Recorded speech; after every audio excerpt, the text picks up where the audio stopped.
चक्रवात आने पर सुंदरबन का लैंडस्केप तहस नहस हो जाता है।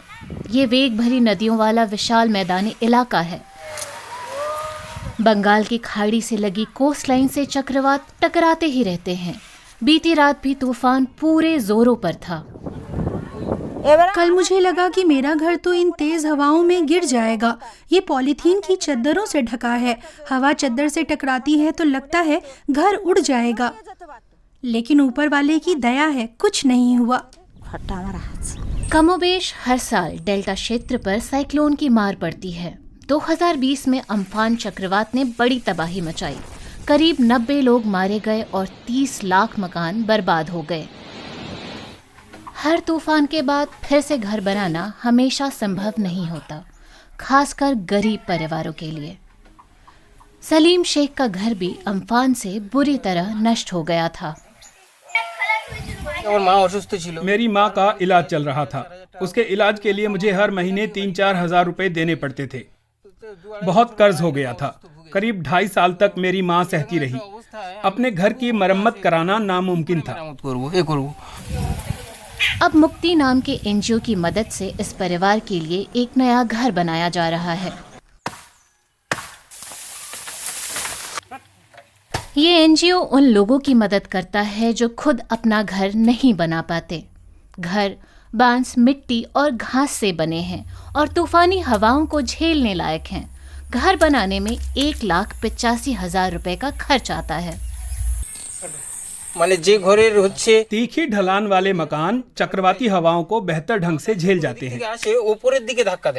हमारे गांव के आसपास के इलाके में ज्यादातर छतें सपाट हैं, जो आसानी से हवा में उड़ जाती हैं।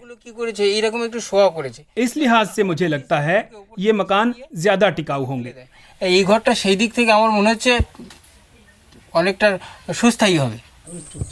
एनजीओ के परिसर में बहुत सारे शो होम्स हैं।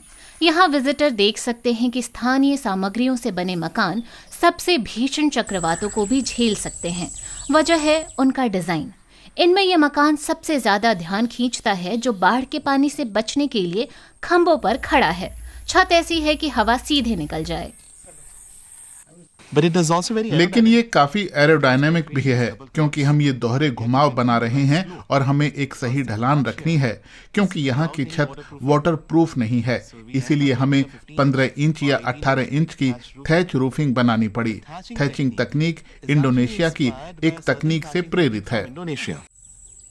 एनजीओ ने बताया कि हाल के चक्रवाती तूफानों से इन मकानों को कोई खास नुकसान नहीं पहुंचा है।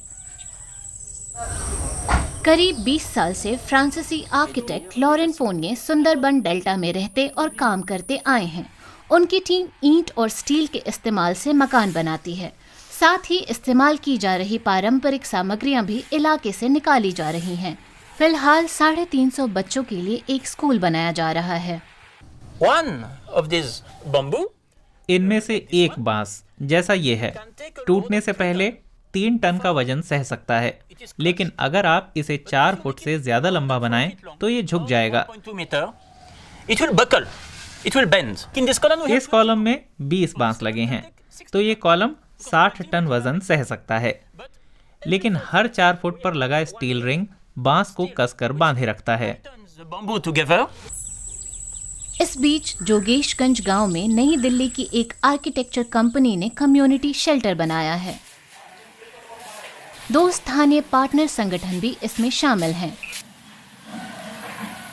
यह शेल्टर चक्रवात के समय लोगों के काम आता है। यहाँ भी बांस मुख्य निर्माण सामग्री है।